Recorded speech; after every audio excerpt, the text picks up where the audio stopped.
you all the scores. But this week, I'm going to give you the scores that matter. All right?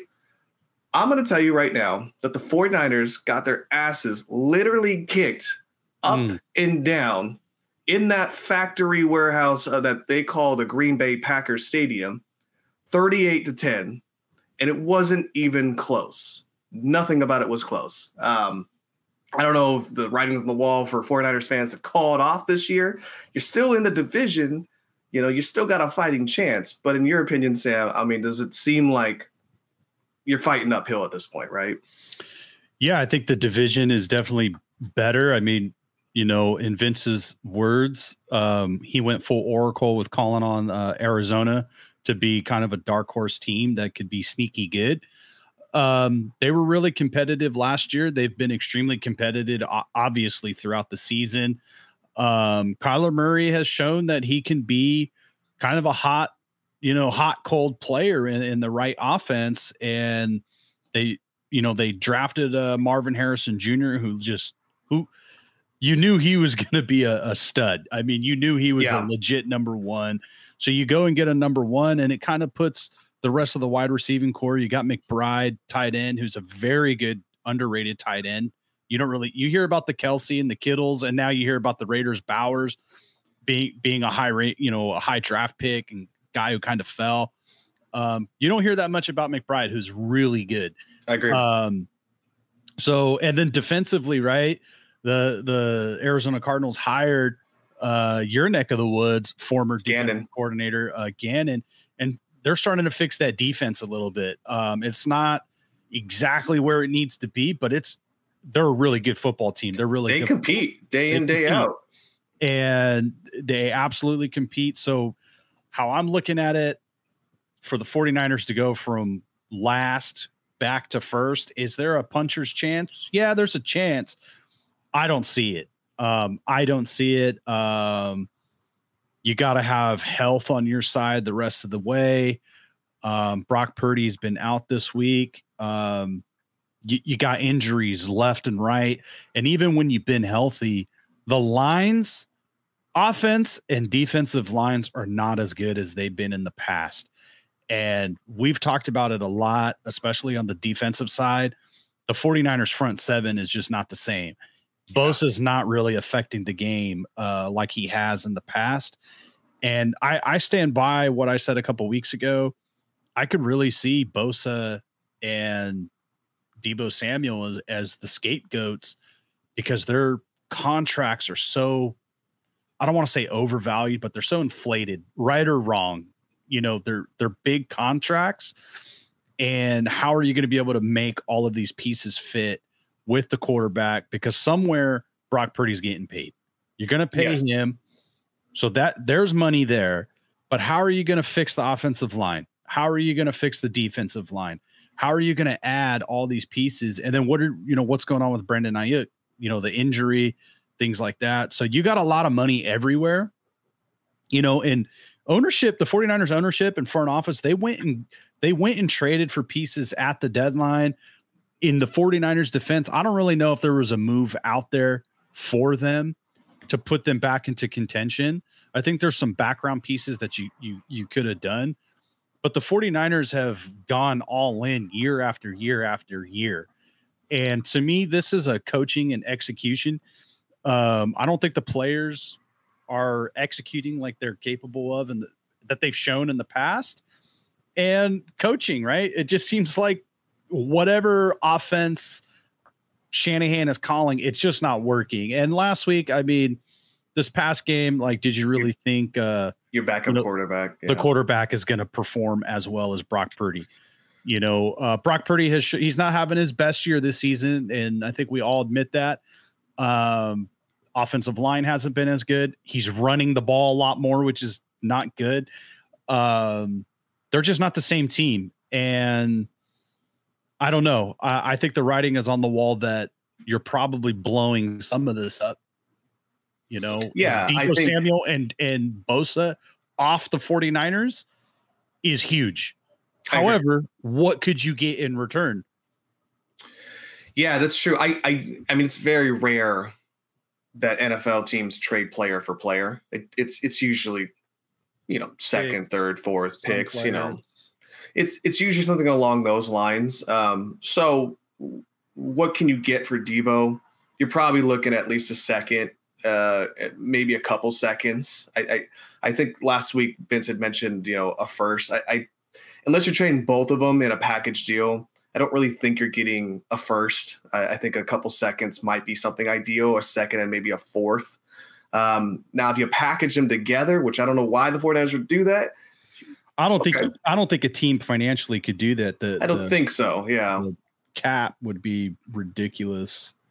Yeah, I think, but I agree with you. I think you got to move on from Bosa in the retrospect that what is his WAR, right? We talk about this in baseball all the time. What's his wins over replacement? Is he really producing at a higher number this year to say that him on and off the field is that much of a difference? Clearly, he makes a difference in the sense that they got to double team him. He's not getting his sack numbers that he'd always get. But there's some factors involved. Hargrave is not there. He's out for the whole season. So the defensive line has had to rotate through injuries this whole season. In fact, the middle linebacker, their safety help, it's always had some kind of issues this season. So there's some underlining factors that could contribute as to why Bosa isn't being able to produce. Maybe the defensive schemes that they can't call, which they usually do high over the top safety, comes down and blows up in between. Middle linebacker blitzes off the side, something they do. So maybe the personnel package isn't there to help him shine, but you're still I could see something paid. Absolutely. I'm looking at the standings now. If the season ended right now, the 49ers would be 17th overall in the draft. I could see something with Cincinnati or even Cleveland where you do trade Bosa, or even Detroit. If you were to somehow work a deal with Cincinnati or Cleveland, you're in the top 10. And then with your draft pick, could you move up and get another piece, or do you just swing pat? And I think Bosa will get you a first round pick. I think so. I think he's getting you at least a first round pick. A couple years ago, he's probably giving you 2 or 3 first round picks. I think you're not getting that now. I think you're getting like maybe a 1, a 3, a 4, some throw in picks like that. I think you could get a 1 right now for Bosa. Right. I think Debo, you're probably, because he's on the wrong side. He's like this wide back thing. We've talked about it. Everybody's talked about his ability to run the ball. He's not the best route runner. He's really great in the yards after the catch, yards after contact. And that's another stat that the 49ers, we knew him as the Yak brothers. That's not really happening. They're like dead last in Yak. So they're just not the same team. And you don't know what's going to happen with McCaffrey. I think McCaffrey is still a star player. But is he going to be able to play enough games this season and then into the future to keep them relevant? I think the window is, as long as you have the quarterback, your window is slightly open. Sure. Can you rebuild the wide receiver room, the offensive line room? Can you rebuild that to stay competitive and become a Super Bowl contender again? I think you can. I think the 49ers can. Look at Kansas City. They've been doing this for the most part the past couple of years without really a wide receiver. Kelsey is not the same tight end that he used to be. He still makes big plays, but it's not the same weapons that you remember from the past. Sure. Right? It's hard to say that you could be the Chiefs when you can't beat them. You can't get over that hump, and they're going for a 3-peat. So that's a tough comparison. But I'm saying it's possible to stay competitive without the legit wide receiver number 1. I think you can fill guys, especially in a offensive scheme like Shanahan's, but you have the quarterback. And that's why I say you might have to deal with getting rid of some big time players, because your team needs to be deeper. This team is just not very deep anymore, and they're aging, and it's showing. So I think that's, hey, what do we know? What do I know? I'm just an idiot on a podcast. So they're just not very deep right now. They're just not very dynamic. It's, maybe the offensive has gone stale. I don't know. They're not executing well. Top to bottom, head coaching, it's not good enough. Special teams, it's a wreck. So well, on that note, I mean, we might as well jump into it here. I didn't watch the game, so you'll have to fill me in here. But the Broncos took it to your Raiders here, 29-19, and Bo Nix was a little bird out there because he was chirping. So you tell me what was happening here. One, I don't really think he's going to be that good, honestly. I know he's probably going to be rookie of the year or close. Somebody. If he doesn't win it, he's probably going to be in second. Yeah. But I'm really not all that impressed with what he's done. I really don't think the Broncos are going to go anywhere. They kicked the Raiders' butts. The Raiders aren't a very good football team right now, and I mean, I don't really. Nothing is working. This is the second year you fired the offensive coordinator. You got this rookie head coach. He's really in his first season. Antonio Pierce, he took over last season. He had to fire the offensive coordinator, the offensive line coach. Nothing has been really good, which has then put a tremendous amount of pressure on the defense. So now the defense is on the field way too much. So the defense coming into the season was something of a unit of strength. Yeah. And I think now, you can't really rely on it because they're just on the field too much. Do you move Max Crosby, or do you find more pieces to get around him? Because you're clearly in a rebuild. So are you moving for draft capital, or are you trying to build around him? It's the same question as the 49ers, right? Like, do you move off of, because if Bosa gets you a 1, Max Crosby is definitely giving you more than a 1. And it's not to say that he's better than Bosa or this or that. He's been available. Max Crosby's been available. He wanted to play this year, and the Raiders held him out to protect himself from himself. But I guarantee you, if the Raiders were above 500 or actually competitive, and that would have changed, playoff positioning or put you in a playoff game, I think Max Crosby plays in the games that he was injured. He was ready to go, but do you want to sacrifice your one asset for this season? I don't know. If you're the general manager of the Raiders, I mean, I think you would have to entertain trading Max Crosby. I wouldn't want to. Want to because he's like the only superstar that you have. And I mean, we could talk about Brock Bowers, but you don't know what he's going to be. It's only one season, and he's having a hell of a rookie season, but you don't know what he's going to be beyond. Right now, you're already, if the season ended right now, you got the number 2 overall pick. Jacksonville's in the 1 spot. Is Jacksonville going to move off of Trevor Lawrence and take a quarterback, or are they going to try to run it back for one more year? They just paid him. So at number 2, you're looking pretty good that you're going to get one of the 2 quarterbacks. The Giants right behind you, you got to think they're going to take a quarterback. Then New England, I'm assuming they're going to stick with Drake May for at least another year or 2. So the draft board is in your favor as far as getting a quarterback.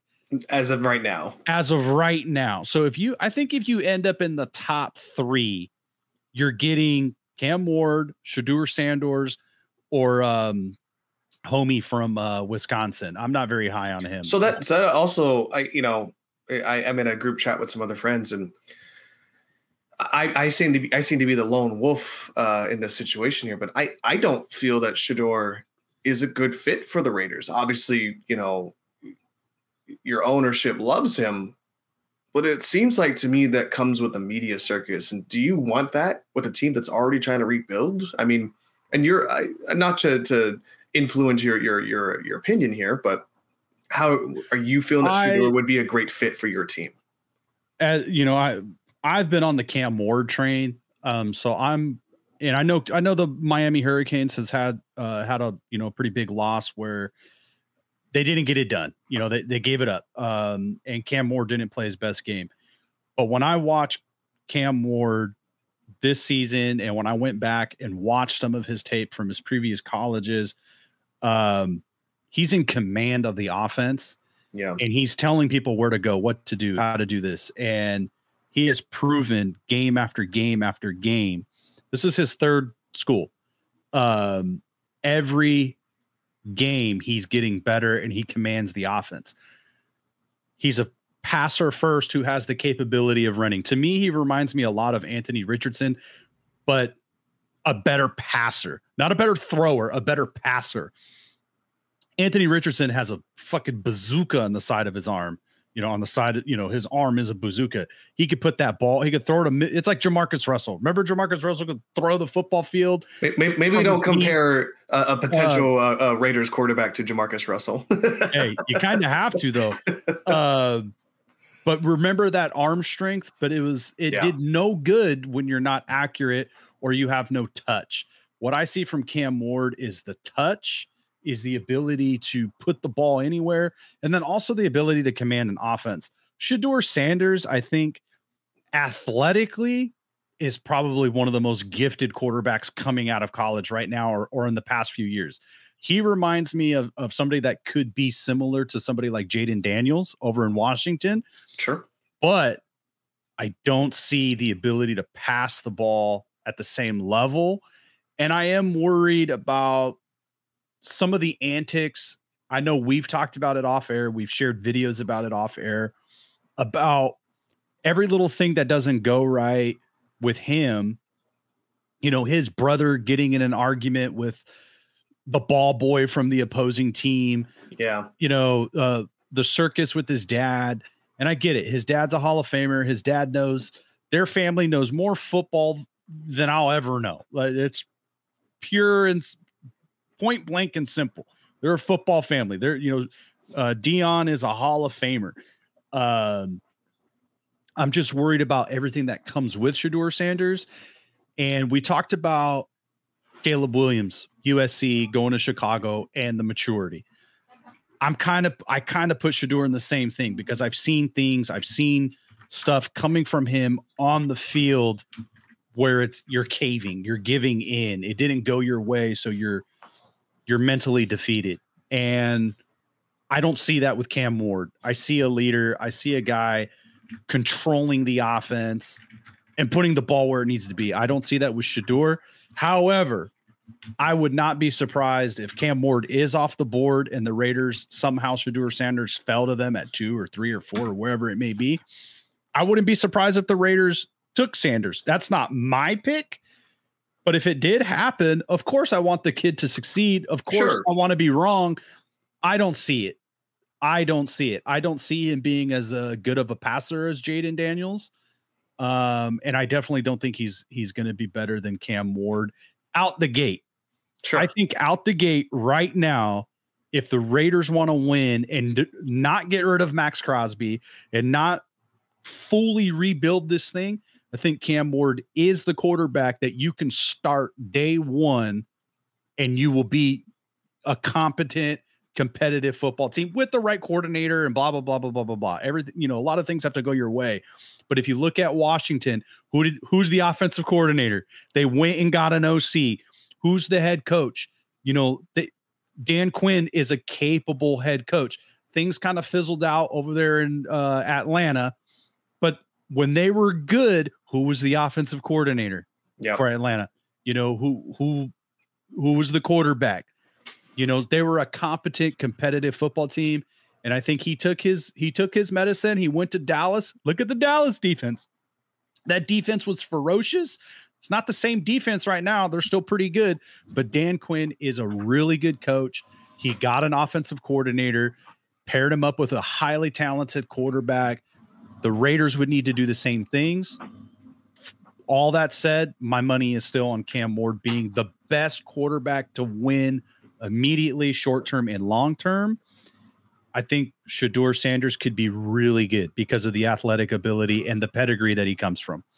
But I don't think it's instant. I think you're looking at that traditional progression of year 2, year 3, year 4, as him being a really good quarterback in the NFL. Because as you know, the game is different right now. College, you can rely on athletic ability and run around and you don't really get to do that in the NFL. What Mahomes does, running around and buying time and that, only he does that. Exactly. on a consistent level. I agree. Or even Jalen Hurts. I'll throw. He hasn't gotten over the hump, but as soon as as soon as Jalen Hurts gets over the hump, he's in that realm. But to keep a play going and throw a guy off your back and then throw it 80 yards down the field. Very rare. Yeah. Very rare. I mean, there's not very few quarterbacks who could do that, maybe possibly Buffalo and Jared Allen and whatnot. And, and obviously I'd say there's, well, I hate to say this, but Mahomes is number one, and there's a lot of right under him tier quarterbacks, right? So we'll see. Maybe Cam Ward could be one of those quarterbacks for you guys. And I think the scary thing is if the Raiders find themselves into 2 more wins, then they put themselves in a position where they might have to trade Crosby in order to improve their draft stock. Yeah. So I think the chances of losing more games is probably more beneficial in terms of keeping guys that you would like to keep to not improve at the quarterback position. So, but that being said here, we are going to jump into the Eagles. Fly, Eagles, fly. They had one hell of a Sunday night game. The Eagles put an ass whooping onto the Rams here. And I'll tell you, man, it looks good, man. They've done something for 7 weeks now that I think is just their MO. Like you watch a lot of Eagles games and it's very close at halftime. It could be like 10-7 or 3-3, right? But it always seems like in a boxing term, the Eagles are just throwing jabs out in the early rounds, right? We're just trying to fill you out, trying to figure out what are you going to do today? What's your kind of offense today? Like what's your defense looking like today? And in the second half, the Eagles just turn it on. It's like a completely different team. So to name our podcast here, 225, that is how many yards Saquon Barkley had in last night's game. He scores. He does 2 70-yard touchdown runs. On the second one, which is his all-time record for himself, he accidentally gave the football away to some fans in LA. So if anybody in LA has that football, please Saquon would like to buy it back from you. It's just a complete team. I mean, Jalen Hurts is starting to look like he's figuring things out here. He knows when to run. The offense doesn't look stagnant like it looked like before the bye or even going into the last season. So I'm loving everything we have going on here. The Cowboys did us a favor and beat the Washington Commanders. So we now have a three-game lead into our division this week, which will be a short week for Baltimore, and we get to play them. I'm really excited for that game. I find it amazing that the Eagles are just so dumb to pay Jalen Hurts to hand it off to a running back. That's just insane. It's crazy. Yeah, let's bring that up. I mean, Mara essentially releases Daniel Jones. Ouch. I would not want to be a Giants fan right now. And then Sunday night you watch your former running back have an all-time record for himself at 221 yards. So here's to you, Giants fans, because it's a rough season for you. I don't know what to tell you. It's amazing to me that a lot of teams, right? The Raiders did it themselves. You had Josh Jacobs. You're going into a season like this is the Giants, the Raiders. You're going into a season with quarterbacks that are unproven. Yes. Okay. Daniel Jones had one season that he flashed. They got to the playoffs. Okay, wow, he might be good. But then you're going to run it back without a running back, without a running game. And the Raiders did the same thing. You're going into the season with Minshew and O'Connell, and you don't bring back Josh Jacobs. You have all the cap space in the world. Fuck it. Pay it for the 1 year because a quarterback or a unproven quarterback, whatever, their best friend is a good running game. And what have you shown to do? Both teams, you can't run the damn ball. You can't run the ball. So you just let go of a Pro Bowl running back. You let go of Saquon Barkley to the Eagles. Who looks like he found the fountain of youth, by the way. I mean, leaping over guys backwards. It's went insane. to a team with an offensive line and a quarterback and wide receivers and tight. You went to a competent football team. It's true. Which is why I'm really excited for next week, man. I mean, basically, Henry and Saquon are throwing haymakers to try and hold the rushing yardage lead for the season right now. And it looks like given how the defense is holding up, Derrick Henry might come back and take this again in first place. So I'm enjoying every aspect of this. I'm here for the ride, man. I mean, I'd say that the coming weeks, we've got some good challenging teams coming up. And then we also have some dinkers. You know, we play the Cowboys one more time. We play the Redskins. I keep saying Redskins. We play the Commanders one more time. And then we also, I know, right? And then we also get to play the Panthers. So we have a favorable matchup going into the season. And yeah, to your point, Jalen Hurts, just one more hurdle. That's it. And it's probably going to be the Chiefs again. We has to hurdle. And bring it on. That's all I got to say, man. Like right now in closing of the conferences, Philly's number 2 at 9-2 and Detroit's number 1 at 10-1. And then over in the AFC is Kansas City 10-1 and Buffalo 9-2. Then Pittsburgh at 8-3 in the number 3 spot. So, I mean, the Eagles are looking really good. That's probably, I'm assuming that it's probably the NFC championship game right there is probably Lions Eagles. You never know what's going to happen, but it's probably those have been the 2 best teams obviously in the NFC, but I would Kansas City obviously.